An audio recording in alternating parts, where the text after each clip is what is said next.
y'all, it's Victoria. Welcome back to my channel. In today's video, I'm going to be discussing why after 19 years, I've decided to leave the field of social work, specifically clinical social work, mental health social work, and retrain as an attorney.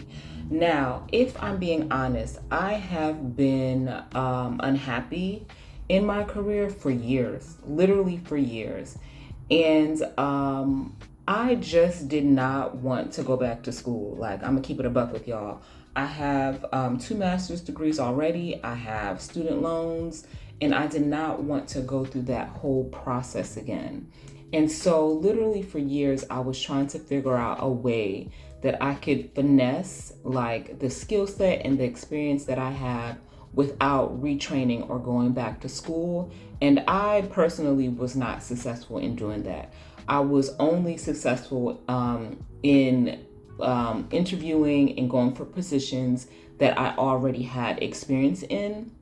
If you are someone that successfully pivoted without retraining or going back to school, go ahead and drop them comments down below, because each one teach one.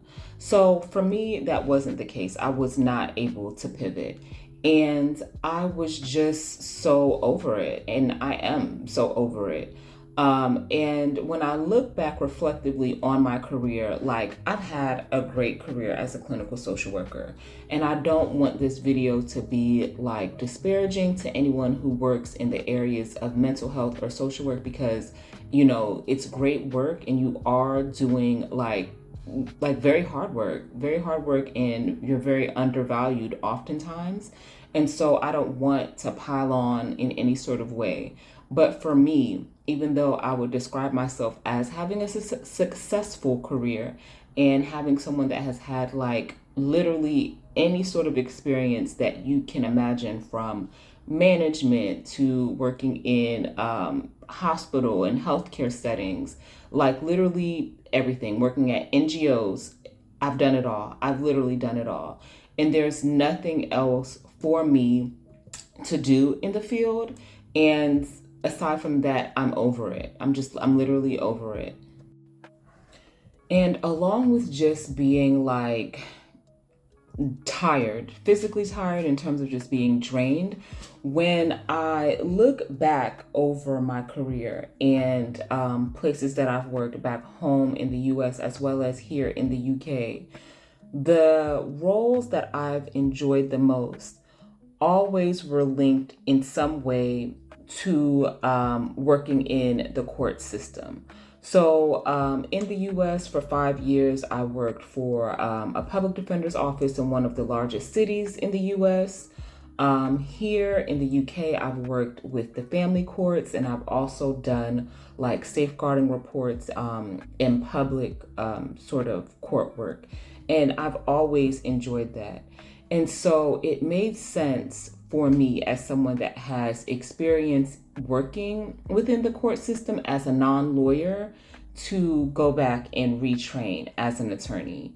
And so I applied to law school back home in the US and here in the UK, specifically in England. And I was accepted into law schools both in the US and in the UK. And I'll make videos at a later time discussing that whole application process. And if you're someone like me who is not someone that's going like straight from undergrad into law school, if you're someone like me that has been working full-time for almost 2 decades, when you're completing your application, your focus is obviously going to have to be very different than someone that is a new graduate. But like, I'm very excited about retraining as an attorney. Like, I'm not delusional like about this whole process. I know that it's going to be hard work. Notoriously, you know, people always say about law school, it's so much reading. Like, you have to retrain the way that you learn because it's a different way of learning. And I'm not afraid to do hard things. I'm not afraid to try new things. But I'm clear that this is going to be a heavy lift. But I do think my background as a clinical social worker and someone who has worked in the court system as a non-attorney or as a layperson, will absolutely contribute to my experience as a student and then afterwards.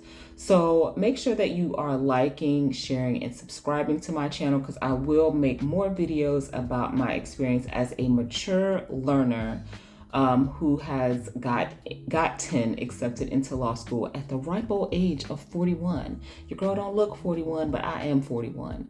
And yeah, I'm really excited and I'm proud of myself. Shout out to me. Let's start there. Shout out to me, because it would have been very easy for me to just stay in the career that I'm in and just continue to do what I'm comfortable doing and what I know how to do. But I would have been remaining very unhappy. And I'm not about that life. I'm not about living a life that's unfulfilled or unhappy. And if it requires a change, even if I'm uncomfortable with the change in the beginning, I'm okay. I'm okay with making changes and doing the hard things.